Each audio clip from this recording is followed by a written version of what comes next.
Selamat datang di Beetle Channel, semoga kita bahagia. Jangan lupa subscribe, like, komen, dan share agar channel ini semakin berkembang. Terima kasih. Novel jenius luar biasa.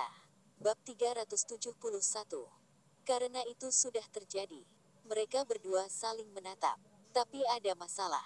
Keduanya telanjang. Feng Yu benar-benar ingin meminta Elena pergi, tetapi dia merasa ini terlalu tidak bertanggung jawab. Dia benar-benar tidak bisa mengingat apa yang terjadi semalam. Dia memejamkan matanya dan mencoba mengingat. Kamu harus tahu bahwa alasan aku menolakmu sebelumnya bukan karena aku tidak tertarik padamu. Itu karena kamu terlalu muda. Elena mendorong dadanya yang hampir tidak berkembang. Saya sudah berusia 15 tahun. Di kampung halaman saya, gadis-gadis seusia saya sudah menjadi ibu dari beberapa anak. Kamu baru 14. Bagaimana Anda bisa berbohong tentang usia Anda? Bahkan jika Anda berusia 15 tahun, Anda masih di bawah umur. Saya juga bisa menikah di usia 14 tahun. Elena bersikeras. Feng Yu memandang Elena yang keras kepala dan menghela nafas. Katakan padaku apa yang kamu inginkan. Feng Yu tidak akan pernah percaya Elena menyukainya dan menawarkan dirinya kepadanya. Dia pasti menginginkan sesuatu atau membutuhkan bantuan darinya. Elena tahu tentang kemampuannya ketika dia memindahkannya ke Moskow dan Strupe. Elena menundukkan kepalanya dan berkata, "Aku tidak menginginkan apapun darimu. Saya berterima kasih kepada Anda dan ingin membalas Anda karena membawa saya kembali ke Moskow dari Kiev. Jika bukan karena Anda, saya tidak akan dapat melihat ibu saya begitu sering. Jika bukan karena Anda, saya mungkin tidak memiliki kesempatan untuk kembali ke Moskow." Uni Soviet terpecah menjadi banyak negara kecil. Jika dia tidak kembali ke Moskow sebelum kehancuran, dia mungkin harus menghabiskan sisa hidupnya di Kiev. Banyak dalam 2 tahun lagi, dia akan menjadi mainan seseorang. Jika dia beruntung, dia mungkin akan menikah dengan seorang perwira atau politisi. Tapi ini tidak bisa dibandingkan dengan dia kembali ke kampung halamannya. Rusia adalah tanah airnya. Ini adalah rumahnya. Elena benar-benar tidak menginginkan apapun. Sebenarnya, dia sangat menginginkannya. Misalnya, dia ingin menjadi penari utama untuk Moskow dan Strupe. Dia ingin tampil di Kremlin dan Lapangan Merah. Dia ingin ibunya tinggal bersamanya di Moskow. Tapi dia tahu Feng Yu berbeda dari apa yang dikatakan teman-temannya. Feng Yu belum pernah menyentuhnya sebelumnya, namun dia telah memindahkannya ke Moskow. Pada saat yang sama, dia telah menolaknya dengan tegas. Jelas bahwa Feng Yu tidak ingin ada hubungannya dengan dia. Namun, sekarang mereka telah tidur bersama. Jika dia mengajukan permintaan, Feng Yu pasti akan setuju. Tapi ini juga akan menjadi yang terakhir kalinya dia melihat Feng Yu. Jika dia tidak mengajukan permintaan apapun, Feng Yu juga akan membantunya dan bahkan mengingatnya. Dengan cara ini, dia akan mendapatkan lebih banyak manfaat. Elena tidak menginginkan apapun, dan Feng Yu berada dalam posisi yang canggung. Jika dia memiliki beberapa permintaan, seperti bantuan, pekerjaan, atau uang, Feng Yu pasti akan setuju. Tapi sekarang, Feng Yu tidak tahu apa yang harus dilakukan dengannya. Feng Yu tidak percaya bahwa Elena melakukan ini karena dia ingin membalas rasa terima kasihnya kepadanya. Dia tiba-tiba teringat senyum misterius Kirilenko tadi malam ketika mereka sedang minum. Ini harus diatur oleh Kirilenko. Si idiot itu berpikir bahwa dia menyukai Elena dan secara khusus mengatur agar dia muncul di kamarnya.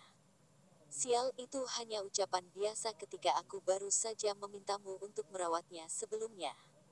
Elena adalah gadis yang cerdas. Sekarang mereka telah tidur bersama, Feng Yu tidak akan mengabaikannya. Meskipun Feng Yu berpikir untuk menerima saja apa yang dikatakan Elena, dia telah melakukan ini untuk membalasnya. Tapi itu bukan dia. Dia tidak akan melakukan hal seperti ini. Bapak, Feng ini dingin, dan Anda tidak mengenakan apapun. Kembalilah di bawah selimut. Apakah Anda sakit kepala setelah minum terlalu banyak? Kemarilah, aku akan memijat kepalamu. Jika kamu haus, aku akan menuangkan segelas air untukmu. Elena dengan cepat menuangkan segelas air hangat untuk Feng Yu. Feng Yu mengambil gelas darinya dan duduk di tempat tidur. Elena mulai memijat pelipisnya. Sementara dia menekannya, dia dengan sengaja menggosok tubuhnya ke arahnya, membiarkan dia merasakan tubuh lembutnya. Feng Yu harus mengakui bahwa dia menikmati sensasi ini. Tunggu, apakah dia menggunakan perlindungan tadi malam? Apa yang akan dia lakukan jika Elena hamil? Feng Yu tidak akan pernah setuju untuk membiarkan anaknya hidup jauh darinya. Tapi dia tidak bisa menjelaskan kepada keluarganya dan Lina apakah dia akan membawa anaknya kembali ke China. Feng Yu meletakkan gelas di meja samping dan meraih tangan Elena. Apakah kita menggunakan pelindung tadi malam? Jangan khawatir Tuan Feng. Saya telah minum pil kemarin. Saya tidak akan hamil. Saya masih ingin menari selama beberapa tahun lagi. Elena mendorong Feng Yu perlahan ke tempat tidur. Teman-temannya di rombongan dansa telah menasihatinya untuk tidak pernah menggunakan kehamilan sebagai alasan untuk mengikat seorang pria. Jika pria itu benar-benar mencintainya, dia akan memintanya untuk melahirkan anak untuknya. Ketika itu terjadi, dia tidak perlu khawatir tentang apapun selama sisa hidupnya. Feng Yu memandang Elena dengan kikuk memijatnya. Dia melihat tubuh mudanya yang terbuka dan merasakan tekadnya merembes sedikit demi sedikit. Dia mampu menahan godaan Elena sebelumnya karena dia masih perawan dalam kehidupan ini. Tapi setelah apa yang terjadi antara dia dan Lina, tekad Feng Yu tidak sekuat dulu. Sejak hari tahun baru, Lina telah mempersiapkan ujiannya. Setelah ujian, dia segera pergi ke rumah. Feng Yu tidak memiliki kesempatan untuk menyentuhnya. Sekarang ada seorang gadis muda yang cantik di depannya. Tubuhnya kencang karena bertahun-tahun menari, dan kakinya yang panjang dan ramping hanya beberapa inci dari Feng Yu. Rambutnya yang panjang dan pinggangnya yang kecil menggodanya. Ketika tangan Feng Yu menyentuh kaki Elena, dia bisa merasakan Elena berhenti sejenak. Dia bertindak seolah-olah tidak ada yang terjadi dan melanjutkan pijatannya di kaki Feng Yu. Dia melanjutkan pijatannya bahkan ketika dia melihat sesuatu menunjuk padanya di antara kaki Feng Yu. Karena ini sudah terjadi, lalu apa bedanya satu atau dua kali? Feng Yu akan tidak jujur jika dia mengatakan bahwa dia tidak tertarik pada Elena. Dia belum pernah melihat seorang gadis cantik di kedua hidupnya. Bahkan bintang-bintang AV itu tidak secantik Elena. Tapi selain memiliki payudara kecil, Elena sempurna. Semua tekad Feng Yu hilang ketika Elena secara tidak sengaja menyentuh adik Feng Yu. Feng Yu membalik dan menekan Elena ke tempat tidur. Elena menatap Feng Yu di matanya. Dia terbakar dengan keinginan. Lebih buruk dari binatang. Feng Yu telah menjadi binatang. Ini adalah jalan yang tidak bisa kembali. Feng Yu bangun di pagi hari. Elena masih tidur nyenyak di pelukannya. Keduanya bangun sekitar tengah malam dan melanjutkan sampai hampir fajar. Jika bukan Elena tidak tahan lagi, Feng Yu akan pergi putaran lain. Elena kesakitan. Bagaimanapun ini adalah pertama kalinya, dan dia masih muda. Feng Yu bangun, dan Elena juga bangun. Tuan Feng, apakah kamu akan mandi? Aku bisa membasuh punggungmu untukmu. Aku bisa mandi sendiri. Kembali tidur. Nanti kalau bangun, panggil room service. Elena berbaring di tempat tidur dan berpaling dari Feng Yu. Dia memiliki senyum licik di wajahnya. Sekarang Tuan Feng tidak akan melupakannya. Catatan penerjemah. OMG. Feng Yu adalah seorang pedofil. 14 tahun. Elena akan menjadi kekasihnya, Lina adalah istrinya, dan istrinya dari kehidupan sebelumnya akan muncul kemudian dalam novel. Bab 372. Bos perusahaan pertambangan jahat. Feng, apakah kamu istirahat dengan baik tadi malam? Kirilenko bertanya dengan senyum cabul di wajahnya. Dia bahkan melangkah ke kamar Feng Yu untuk melihatnya. Feng Yu segera mendorong Kirilenko keluar. Dia tidak tahu apakah harus berterima kasih kepada Kirilenko atau memarahinya. Lupakan. Lupakan. Biarkan alam mengambil jalannya. Feng, ibunya masih di Petersburg. Anda ingin saya memindahkan ibunya kembali ke Moskow. Dia akan sangat berterima kasih jika kamu melakukan itu. Feng Yu ragu-ragu sejenak dan mengangguk. Oke. Terima kasih. Aku perlu memberitahumu sesuatu. Jangan terlalu baik padanya atau dia akan memiliki tuntutan yang tak ada habisnya. Anda harus membiarkan dia mengerti bahwa dia tidak bisa menuntut kapanpun dia mau. Dia harus tahu bahwa dia akan dijaga ketika Anda dalam suasana hati yang baik. Ini adalah pengalaman saya. Jangan khawatir. Saya akan meminta kelompok tarinya untuk merawatnya dengan baik. Saya berjanji bahwa selain Anda, tidak ada orang lain yang bisa menyentuhnya. Feng Yu memandang Kirilenko. Sial, berapa banyak gadis yang dia tempati untuk mendapatkan pengalaman seperti ini. Setelah sarapan, Feng Yu dan Kirilenko tiba di gedung 5 lantai. Di luar gedung, ada papan nama Rusia. Perusahaan mineral beruang kutub. Ini adalah markas besar perusahaan pertambangan Feng Yu dan Kirilenko. Ketika mereka menamai perusahaan ini, Feng Yu tidak dapat mengubah pikiran Kirilenko. Kirilenko menyebut perusahaan ini sebagai beruang kutub karena beruang kutub menandakan kekuatan. Tapi tidakkah Kirilenko tahu bahwa beruang kutub hanya bisa bertahan hidup di kutub utara? Perusahaan kami masih perlu berkembang ke seluruh dunia. Itu adalah pria Rusia kekar yang berdiri di pintu masuk. Ketika dia melihat mobil berhenti, dia dengan cepat berjalan untuk membuka pintu. Pria ini, Moskov, adalah manajer umum perusahaan mineral beruang kutub. Dia adalah seorang pensiunan pemilik tambang. Direktur Feng, selamat datang. Jabatan Feng Yu di perusahaan ini adalah direktur. Judul itu hanya untuk pertunjukan. Feng Yu tidak melakukan apapun di perusahaan ini dan menyerahkan segalanya kepada Kirilenko. Tapi Kirilenko sangat mempercayai Feng Yu. Dia mendengarkan dan mengikuti saran Feng Yu tentang operasi perusahaan. Bahkan ketika Kirilenko tidak memiliki aset likuid sekarang, dia juga mengindahkan instruksi Feng Yu untuk tidak memulai operasi penuh di tambang dan ladang minyak mereka. Mereka hanya memiliki cukup ekstrak untuk menutupi biaya mereka. Beritahu Direktur Feng tentang rencana perusahaan untuk tahun ini. Kirilenko duduk di sofa dan perlahan menyesap secangkir teh merah. Secangkir teh terasa nyaman saat cuaca dingin. Ya, Direktur Feng, berdasarkan kebutuhan Anda, kami akan menurunkan produksi minyak mentah dan batu bara. Kami juga akan menurunkan produksi besi, nikel, dan palladium.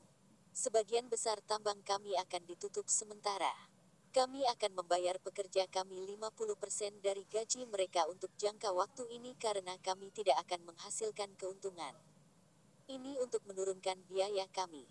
Kami juga dapat mengurangi biaya pertanggungan asuransi dan keselamatan pekerja. Akan ada lebih sedikit pekerjaan untuk mereka, dan tidak perlu memberi pekerja begitu banyak perlindungan asuransi. Feng Yu mendengarkan manajer. Tapi saat dia mendengarkan, dia terkejut. Apa yang dipikirkan Moskov ini? Dia tidak peduli dengan keselamatan para pekerja. Siapa yang ingin menurunkan gaji buruh? Bagaimana dia bisa memotong biaya pertanggungan asuransi dan keselamatan pekerja? Feng Yu ingin mengurangi biaya operasi, tetapi ini bukan cara untuk melakukannya. Dia akan menjadi bos perusahaan pertambangan yang jahat jika dia melakukan ini.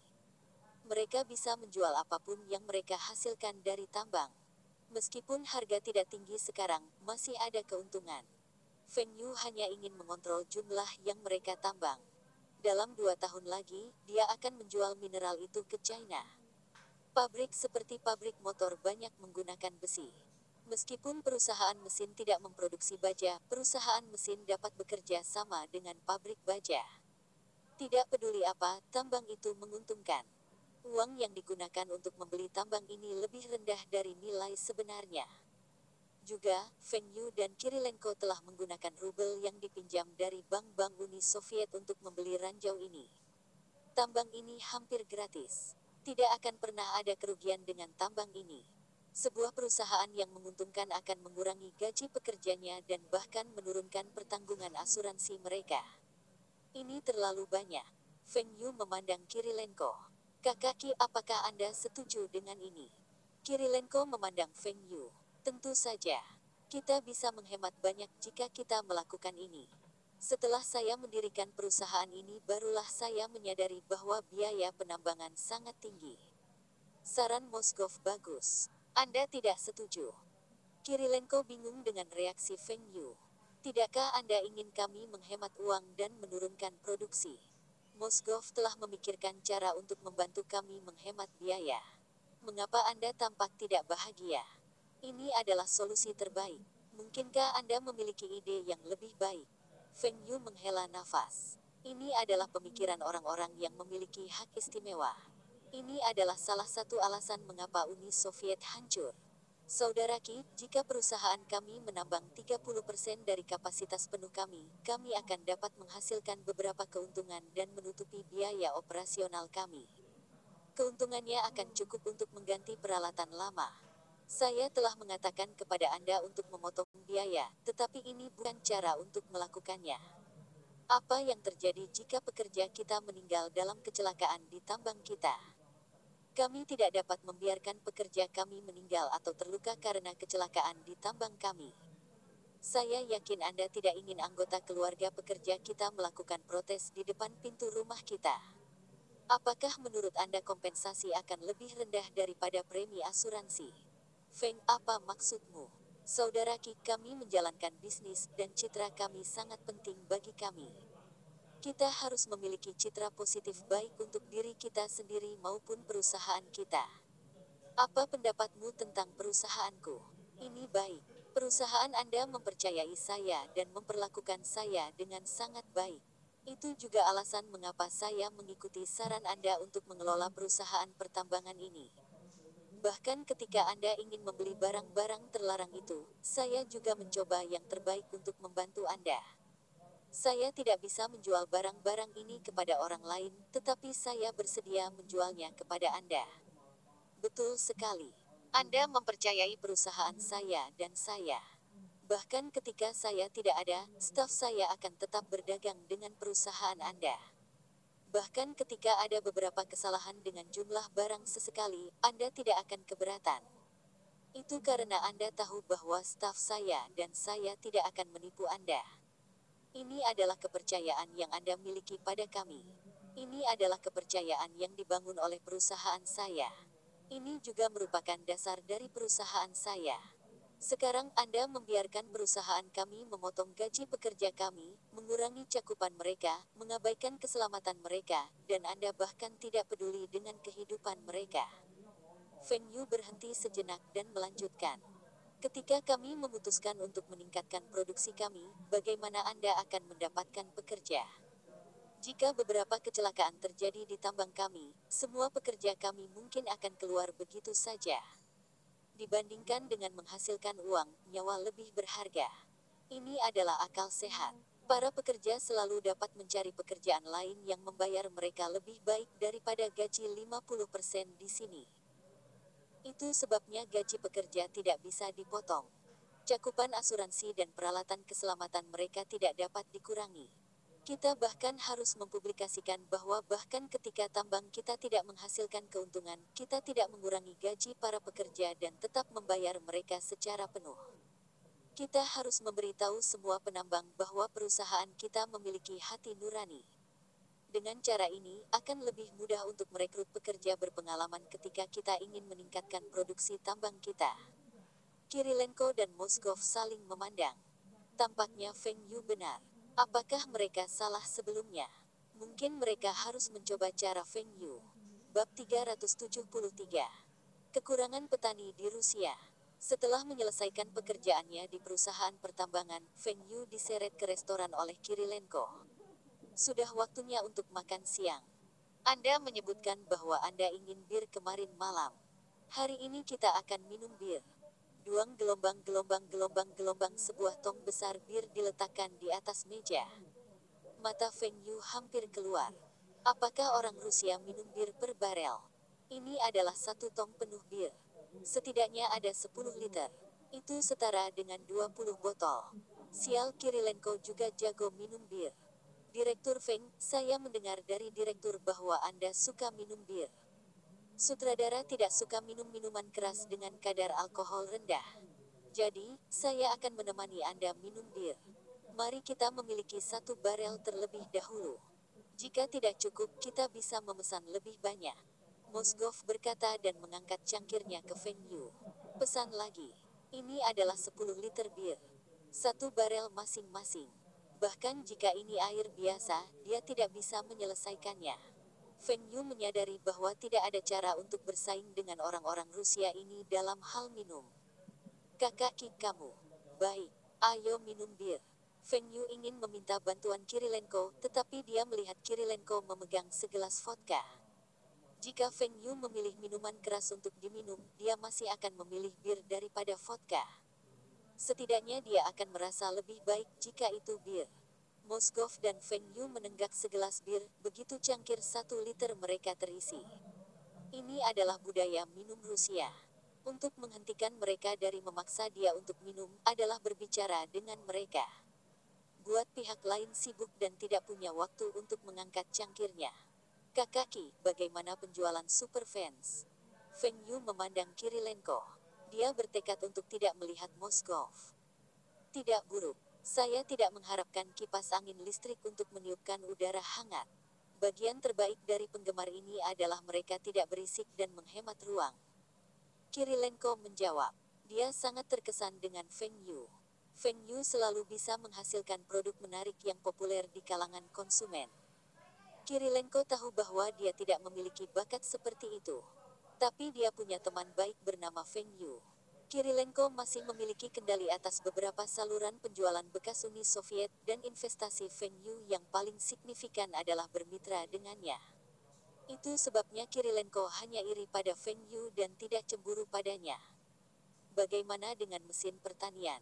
Perusahaan mesin kami telah mengembangkan beberapa peralatan bajak baru. Apakah Rusia membutuhkannya? Feng Yu ingin mempromosikan produk perusahaan mesinnya.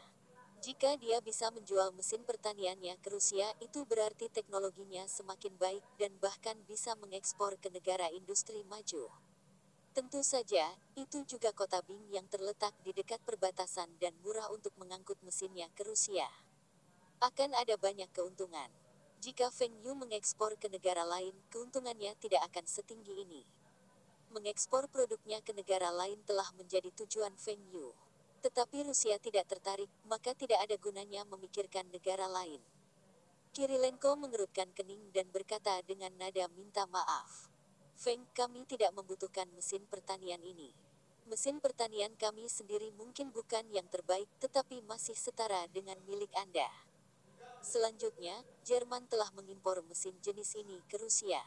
Saya tidak berpikir bahwa teknologi China lebih baik dari Jerman. Mungkin sekarang teknologi Anda telah melampaui Rusia, tetapi harga yang Anda berikan kepada saya tidak memiliki keunggulan dibandingkan pesaing lainnya. Saya dapat membantu Anda menjual mesin Anda, tetapi tidak akan ada keuntungan bagi saya. Apakah Anda membutuhkan saya untuk membantu Anda menjual mesin-mesin itu untuk Anda? Jika Anda membutuhkan, saya dapat membantu Anda, bahkan ketika tidak ada keuntungan. Feng Yu bingung. Dia berpikir bahwa harga yang dia berikan kepada Kirilenko adalah harga pasar dan tidak ada banyak perbedaan dengan harga China. Bagaimana bisa tidak ada keuntungan pada harga ini? Kakak Ki, apakah kamu bercanda denganku? Rusia sangat besar, dan tarif yang saya tawarkan kepada Anda tidak akan memberi Anda keuntungan. Feng, meskipun Rusia besar, banyak peternakan yang ditinggalkan. Bahkan banyak pabrik mesin pertanian kita sendiri yang berhenti beroperasi. Orang Rusia tidak suka bertani. Kirilenko menjawab tanpa daya. Feng Yu tiba-tiba teringat bahwa selama keruntuhan industri Uni Soviet, industri pertanian juga terpengaruh. Ini juga alasan mengapa Soviet kekurangan makanan. Ketika Uni Soviet masih menjadi negara adidaya, mereka terlalu fokus pada industri-industri berat mereka. Hal ini telah menciptakan ketidakseimbangan dan telah mempengaruhi industri lain. Penurunan pertanian akan berlanjut hingga akhir abad ini. Baru setelah tahun 2000, pertanian Rusia mulai pulih. Produksi pangan di Rusia sekarang kurang dari 30% dari Uni Soviet ketika berada di puncaknya. Rusia sebelumnya adalah salah satu pengekspor makanan utama dunia. Namun, itu telah menjadi salah satu pengimpor makanan utama dunia. Bahkan ketika Feng Yu meninggalkan kehidupan sebelumnya, Rusia masih belum mencapai puncaknya selama tahun 80-an. Tentu saja, beberapa faktor membatasi pertumbuhan industri pertanian Rusia. Orang Rusia lebih suka bekerja di pabrik daripada di pertanian. Pemerintah Rusia juga tidak memberikan dukungan yang cukup untuk industri pertanian. Meskipun Rusia memiliki wilayah tanah yang luas, tanah itu dibagi menjadi bidang-bidang kecil. Bidang tanah itu terlalu kecil, dan tidak perlu mesin pertanian jika diubah menjadi pertanian. Warga tidak perlu membeli traktor karena tidak banyak pekerjaan bertani. Traktor akan dibiarkan menganggur sebagian besar waktu. Rusia saat ini masih mirip dengan waktu di bawah Uni Soviet. Sebagian besar tanah masih milik pemerintah. Hanya beberapa persil yang dimiliki oleh individu. Pemerintah masih tidak mengizinkan individu untuk membeli bidang tanah dan menggabungkannya menjadi pertanian besar. Feng Yu ingat dalam kehidupan sebelumnya, banyak orang dari provinsi Longjiang pergi untuk mengembangkan tanah di dalam perbatasan Rusia untuk pertanian. Orang Rusia tidak menanam tanaman, tetapi mereka menyewakan tanah mereka kepada orang Cina. Menyewakan tanah mereka bukanlah hal yang ilegal. Beberapa telah mengolah tanah secara ilegal. Tapi mereka hanya memberi pemerintah setempat sejumlah uang, dan mereka diizinkan bercocok tanam di sana. Korupsi Rusia lebih buruk dari China. Orang bisa tahu dari cara Kirilenko mendapatkan barang-barang terlarang itu dan menjualnya ke Feng Yu.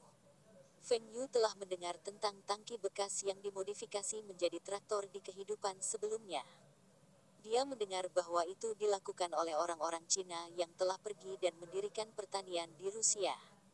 Itu berarti Rusia tidak kekurangan peralatan pertanian. Mereka membutuhkan petani. Mereka memiliki banyak ladang yang bagus tetapi ditinggalkan. Cina, di sisi lain, memiliki terlalu banyak petani dan kekurangan pertanian. Bahkan di tempat-tempat dengan populasi rendah, seperti Longjiang, ada wilayah yang luas tetapi masih belum cukup lahan untuk para petani. Jika Feng Yu dapat membantu Rusia mendapatkan petani, maka itu juga akan memecahkan masalah kelebihan pasokan petani di provinsi Longjing. Ini juga bisa membantu meningkatkan pendapatan petani dan membantu perekonomian China. Pada saat yang sama, ini dapat meningkatkan hubungan antara China dan Rusia. Ini membunuh banyak burung dengan satu batu. Feng Yu mencondongkan tubuh ke arah Kirilenko. Kakaki, bagaimana menurutmu jika saya dapat memasok petani ke Rusia untuk bercocok tanam dan kemudian menjual hasil panen ke Rusia? Kirilenko menatap Feng Yu. Apa yang kamu katakan? Anda dapat menyediakan petani. Mereka yang tahu cara bercocok tanam. Feng Yu. Petani mana yang tidak tahu cara bercocok tanam? Tentu saja. Tetapi apakah pemerintah Anda akan mengizinkan orang untuk menyewa tanah Anda? Itu berarti menyewa ladang dari pemerintah dan menggabungkannya menjadi ladang yang lebih besar. Ini bisa memecahkan masalah kekurangan petani di pemerintah Anda, dan pemerintah Anda bisa membeli tanaman yang lebih murah.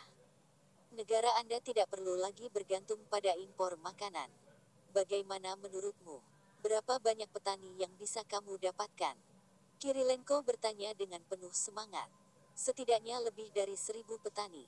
Masing-masing dapat menangani setidaknya 50 hektar lahan. Itu 50.000 hektar. Ini minimal. Feng, kamu makan siang dulu dengan Moskov. Saya perlu melakukan panggilan telepon penting. Bab 374. Memasok petani. Setelah Kirilenko keluar, Moskov masih ingin minum dengan Feng Yu. Feng Yu hanya punya satu cangkir bir lagi dan menggunakan alasan harus mendiskusikan hal-hal penting untuk berhenti minum. Ini adalah alasan yang bagus. Moskov dapat mengatakan bahwa masalah petani, yang disebutkan oleh Feng Yu, sangat penting bagi Kirilenko. Kirilenko dan Feng Yu adalah pemilik perusahaan. Dia sebagai hanya bekerja untuk mereka. Dia juga tidak berdaya ketika Feng Yu menolak untuk minum lebih banyak. Jadi, dia hanya makan piring dengan Feng Yu. Feng Yu sedang menikmati masakan Rusia. Dia menyukai makanan Rusia. Ketika Kirilenko kembali, Feng Yu hampir kenyang dan mulai memesan makanan penutup dan buah-buahan. Feng, aku baru saja menelepon beberapa pejabat pemerintah di perbatasan. Saya telah berdiskusi dengan mereka tentang hal-hal yang Anda katakan kepada saya, dan mereka setuju. Selama para petani itu mematuhi hukum Rusia, seharusnya tidak ada masalah. Kirilenko berkata dengan penuh semangat. Feng Yu membantunya memecahkan masalah kekurangan petani. Kemudian industri pertanian Rusia akan membaik. Setelah beberapa tahun, orang Rusia akan menyadari bahwa bertani itu menguntungkan dan mereka akan mulai bertani. maka mereka tidak perlu lagi bergantung pada orang Cina. Kirilenko itu pintar. Dengan cara ini, ia juga dapat membantu beberapa politisi memecahkan masalah ini, dan sebagai imbalannya, bisnisnya dapat beroperasi lebih baik. Dia akan mendapat lebih banyak dukungan dari atas. Feng Yu juga senang membantunya. Dia bisa membantu Long Jiang memecahkan masalah para petani yang menganggur dan masih bisa mendapat untung. Dia juga bisa membantu Zhang Ruiqiang dan Paman Wen mendapatkan beberapa kredit politik. Tentu saja, Feng Yu tidak hanya akan mendapatkan bantuan dan persahabatan. Dia juga bisa mendapatkan keuntungan dari perusahaan pemasok tenaga kerja dan membantu perusahaan mesin memasuki pasar Rusia. Saudara Qi, saya akan mendirikan perusahaan pemasok tenaga kerja ketika saya kembali. Saya akan menghubungi Anda setelah itu diatur. Ladang yang saya inginkan harus bidang yang bagus. Tanahnya harus rata dan tidak boleh berawa atau berbukit. Feng Yu membuat persyaratannya sangat jelas. Petani Provinsi Longjiang terbiasa bertani di lahan datar dan menanam jagung, kedelai, dan gandum. Perbukitan tidak cocok untuk mesin pertanian besar. Anda bisa yakin. Saya berjanji bahwa semua bidang adalah bidang yang baik. Masih akan ada beberapa tanah yang tidak diolah juga. Petani Anda dapat mengolah tanah itu jika mereka mau. Pajaknya akan sangat rendah, kata Kirilenko. Lalu berapa lama kita bisa menyewa tanah itu? Jika hanya 3 tahun, petani tidak akan tertarik. Bagaimanapun, para petani harus bekerja jauh dari rumah mereka. Saya pikir orang Rusia juga tidak suka bekerja jauh dari rumah mereka. Kirilenko bertanya, bagaimana dengan 4 tahun? 4 tahun seharusnya cukup bagi para petani untuk mendapatkan uang. Negara kita sekarang sedang berusaha mengembangkan industri pertanian. Kami tidak bisa menyewakan tanah kepada Anda terlalu lama. 4 tahun. Feng Yu mencibir. Tahun pertama akan digunakan untuk mengolah tanah. Para petani masih akan berusaha beradaptasi dengan kehidupan mereka di sana, dan mereka tidak akan mendapat untung.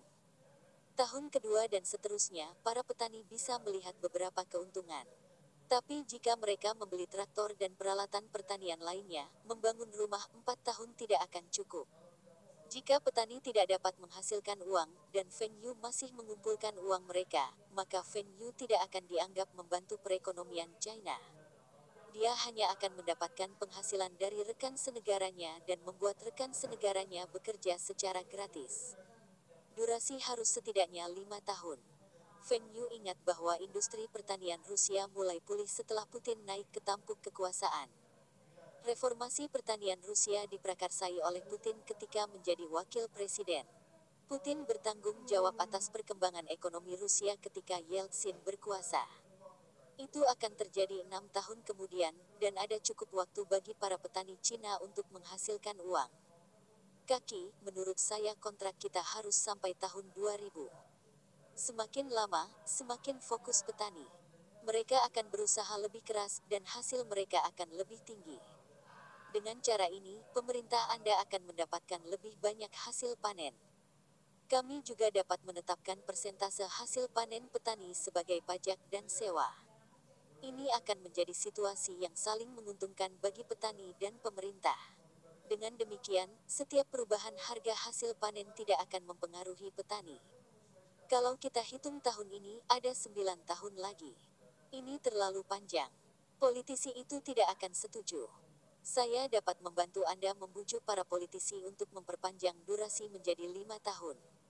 Ini yang terbaik yang bisa saya lakukan, kata Kirilenko. Saudara Qi, saya menduga bahwa setelah beberapa tahun, para pejabat itu akan mengambil kembali tanah itu.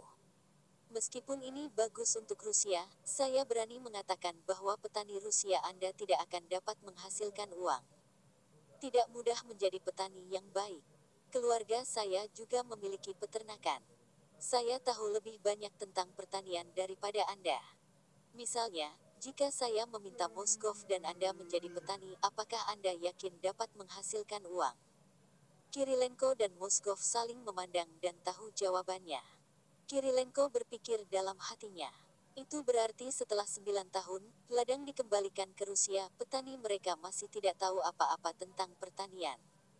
Mereka masih harus bergantung pada petani Cina setelah durasi ini.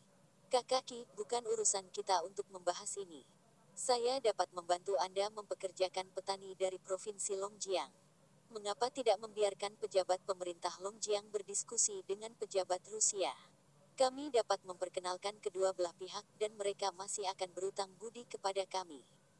Pejabat pemerintah itu mungkin bisa mendapatkan kondisi yang lebih baik dari pihak lain jika mereka duduk dan berdiskusi. Lebih jauh lagi, baik Feng Yu maupun Kirilenko tidak ingin persahabatan mereka memburuk karena hal ini. Kirilenko berpikir sejenak dan mengangguk. Dia hanya ingin bantuan dari politisi. Ia juga tidak tertarik dengan bisnis persewaan tanah ini. Berapa penghasilan yang bisa didapat dari bisnis ini? Kirilenko belum menghitung keuntungan dari bisnis ini. Ada banyak keuntungan. Jika 10.000 hektar tanah disewakan, keuntungan tahunan setidaknya beberapa juta. Jika 100.000 hektar itu akan menjadi beberapa ratus juta. Tapi investasi awal akan banyak. Feng Yu juga bisa mengumpulkan uang sewa dari petani di muka dan menggunakan uang itu untuk berinvestasi. Jika petani tidak punya uang, mereka bisa mendapatkan pinjaman dari belakang. Feng Yu bahkan bisa menjadi penjamin mereka. Feng, kamu telah membantuku lagi. Bersulang. Feng Yu mengangkat cangkir birnya yang setengah terisi dan mengetuk segelas penuh vodka Kirilenko. Tanpa mengucapkan sepatah kata pun, Feng Yu menenggak birnya. Kirilenko memandang Feng Yu dan melihat Feng Yu menatap gelas vodkanya. Kirilenko tidak punya pilihan selain menghabiskan minumannya. Dia tidak tak tahu malu seperti Feng Yu. Bab 375. Zhang Ruiqiang yang bingung. Feng Yu kembali ke kota Bing keesokan harinya. Malam sebelum dia kembali, Elena masih di kamarnya. Dia bahkan tidak keluar dari kamar Feng Yu. Ketika dia tahu bahwa Feng Yu akan memindahkan ibunya dari Petersburg ke Moskow, dia sangat berterima kasih. Dia terus berterima kasih kepada Feng Yu, dan dia cukup pintar untuk tidak membuat permintaan apapun. Feng Yu berpikir sejenak dan meninggalkan sejumlah uang untuknya sebelum dia kembali. Pesawat mendarat di bandara kota Bing. Feng Yu membawa barang bawaannya ke tempat parkir. Manajer Feng, di sini. Saya telah mengendarai mobil Anda di sini. Seorang pengemudi dari Wind and Rain Logistics melambai ke Feng Yu. Li Xiqiang telah meminta stafnya untuk mengemudikan Rolls-Royce untuk Feng Yu. Mobil ini telah duduk di garasi dan jarang digunakan. Li Xiqiang merasa itu terlalu mencolok. Feng Yu tidak berpikir begitu. Belum lagi perusahaan mesin, hanya Taihua Trading saja sudah cukup sukses. Apa yang salah dengan menjadi mencolok? Sopir mengantar Feng Yu ke kota dan memberikan kuncinya kepada Feng Yu. Kemudian, dia naik bus umum kembali ke perusahaan. Feng Yu tidak kembali ke rumah dan langsung pergi ke pemerintah kota. Di pintu masuk gedung pemerintah kota, Feng Yu dihentikan oleh para penjaga. Siapa ini? Saya belum pernah melihat mobil ini sebelumnya. Bagaimana dia bisa masuk ke pemerintah kota begitu saja? Feng Yu membuka jendela. Saudaraku, ini aku. Oh, itu manajer Feng. Anda memiliki mobil ganti. Mobil ini terlihat lebih baik dari mobil boksi lama Anda. Silakan masuk. Tidak ada tempat parkir di luar. Bahkan tanpa izin apapun, Feng Yu bisa masuk ke pemerintah kota hanya dengan menunjukkan wajahnya. Tentu saja, bisa jadi dia telah memberikan banyak hadiah kepada penjaga sebelumnya. Ketuk-ketuk gelombang manajer Feng, kenapa kamu ada di sini? Sekretaris Zhao menyapa Feng Yu dan berlari keluar ruangan untuk melihat apakah Feng Yu membawa hadiah. Tidak ada kotak di luar kantor, dan sepertinya Feng Yu memang datang dengan tangan kosong. Sekretaris Zhao berbalik dan menatap Feng Yu dengan curiga. Kenapa Feng Yu datang ke sini dengan tangan kosong? Ini bukan gayanya. Feng Yu, ada apa dengan tatapan itu? Anda tidak terbiasa dengan saya datang ke sini tanpa hadiah. Saudara Zhao, saya telah pergi selama beberapa bulan. Saya baru saja kembali dan ingin mengunjungi para pemimpin kita. Saudara Zhao, Anda tampak hebat hari ini. Hah, dokumen yang sedang Anda baca ini. Saudara Zhao, apakah Anda akan dipindahkan ke pekarangan? Untuk sekretaris pemimpin, dipindahkan ke lapangan adalah hal yang baik. Terutama ketika pemimpin itu masih bertanggung jawab atas area tersebut, akan mudah baginya untuk mendapatkan kredit dan promosi. Sekretaris Zhao tersenyum. Saya akan masuk dan memberitahu pemimpin bahwa Anda ada di sini. Masuklah. Dia tidak sibuk. Halo pemimpin, kamu tampak hebat. Hentikan omong kosongmu. Untuk apa kau di sini? Zhang Ruiqiang sedang duduk di sofa dan tidak di belakang mejanya menunggu Feng Yu masuk. Ini adalah perlakuan untuk seseorang yang dekat dengannya. Saya di sini karena saya punya kabar baik untuk Anda. Saudara Zhao, bisakah saya minta segelas air? Jika kamu haus, tuangkan dirimu. Xiao Zhao kembali bekerja. Anda masih perlu menyiapkan proposal perencanaan untuk saya. Feng Yu tidak keberatan dan berjalan keluar. Dia melewati lemari dan laci untuk mencari daun teh terbaik tanpa sepengetahuan sekretaris. Dia kemudian mulai menyeduh tehnya dengan termos air panas. Ketika sekretaris Zhao melihatnya, Feng Yu sudah menuangkan air panas. Dia menatap Feng Yu. Ada begitu banyak daun teh di sini. Bisakah Anda bahkan membedakan antara yang baik dan yang buruk? Mengapa Anda harus memilih teh yang paling mahal? Feng Yu memasuki kantor Zhang Ruiqiang lagi. Zhang Ruiqiang bisa mencium aroma teh dan dia berteriak pada Feng Yu. Kamu mencuri daun teh kelas atasku lagi. Ah, aku mengambil yang salah lagi. Saya akan mencatatnya lain kali. Feng Yu menjawab dengan tatapan terkejut. Zhang Ruiqiang mulai dari Feng Yu. Anda mengatakan ini setiap kali, namun Anda masih melakukannya lagi dan lagi. Saya pikir saya harus membiarkan sekretaris menyiapkan teh untuknya lain kali. Kamu bilang kamu punya kabar baik untukku. Apa kabar baiknya? Sekolah mana yang akan kamu sumbangkan kali ini? Zhang Ruiqiang memiliki hubungan cinta benci dengan Feng Yu. Feng Yu telah menyumbangkan gedung sekolah, stadion, dan perpustakaan baru ke sekolah kota Bing. Zhang Ruiqiang menyambut baik sumbangan ini. Tapi setiap kali Feng Yu hanya melakukan apa yang dia inginkan dan mengabaikan rencana induk kota.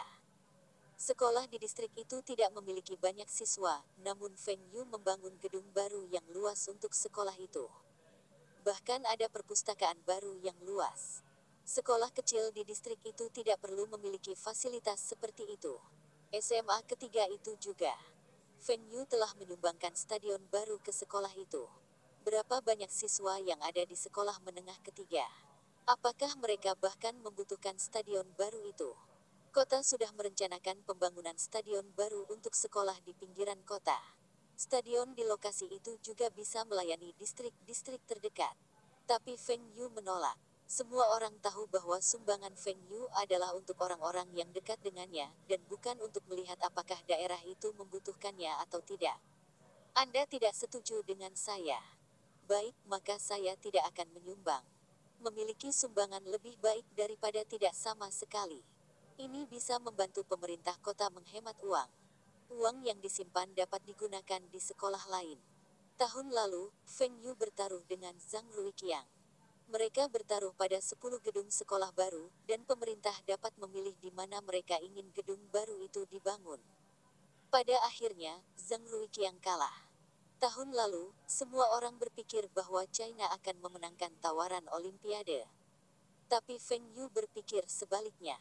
Dia bahkan memberitahu Zhang Ruiqiang untuk tidak merencanakan perayaan apapun dan membiarkan stasiun TV lokal berhenti merencanakan program Olimpiade. Feng Yu yakin China tidak akan memenangkan penawaran. Zhang Ruiqiang sangat marah. Apa yang kamu bicarakan? China bersaing dengan Australia dan bagaimana kita bisa kalah dari mereka? Apakah Anda bahkan orang Cina? Mengapa Anda seperti selimut basah? Meski China masih merupakan negara berkembang, namun seharusnya tidak menjadi masalah jika mereka menjadi tuan rumah Olimpiade. Lebih jauh, bahkan Komite Olimpiade Internasional telah mengatakan bahwa China memiliki peluang besar untuk memenangkan tender. Feng Yu mengangkat bahu dan meminta Zhang Ruiqiang untuk bertaruh dengannya. Mari bertaruh. Jika China menang, saya akan menyumbangkan 10 gedung sekolah baru untuk sekolah menengah dan dasar di kota Bing. Anda bisa memilih lokasi. Jika China kalah dalam penawaran, maka Zhang Ruiqiang harus membawa sekelompok reporter dari stasiun TV ke pabrik pengolahan Taihua Food milik ayahnya untuk berkunjung. Dengan dukungan Zhang Ruiqiang, otoritas lokal itu tidak akan berani membuat masalah dengan ayahnya. Zhang Ruiqiang menyetujui taruhan ini. Dia berpikir bahwa ini adalah taruhan yang pasti menang dan bahkan sudah mulai merencanakan di mana dia harus membangun gedung sekolah baru. Tapi Zhang Ruiqiang masih waspada dengan apa yang dikatakan Feng Yu. Dia tidak setuju dengan proposal perayaan yang diberikan kepadanya oleh anak buahnya. Hal ini membuat kepala komunikasi tidak senang. Dia merasa Zhang Ruiqiang menciptakan masalah bagi departemennya. Tetapi ketika hasil penawaran Olimpiade diumumkan, Zhang Ruiqiang terkejut. China kalah dari Australia dengan 1 suara. Ketika Komite Olimpiade mengumumkan jumlah suara untuk China, dia mengira China pasti akan menang. Sampai pemungutan suara untuk Australia diumumkan, dia menyadari bahwa China telah kalah. Ini adalah hasil yang tidak terduga. Tidak ada seorang pun di China yang mengharapkan ini. Bahkan CCTV pun yakin China akan menang. Semua orang kecewa. Namun, Feng Yu memiliki ekspresi bangga di wajahnya.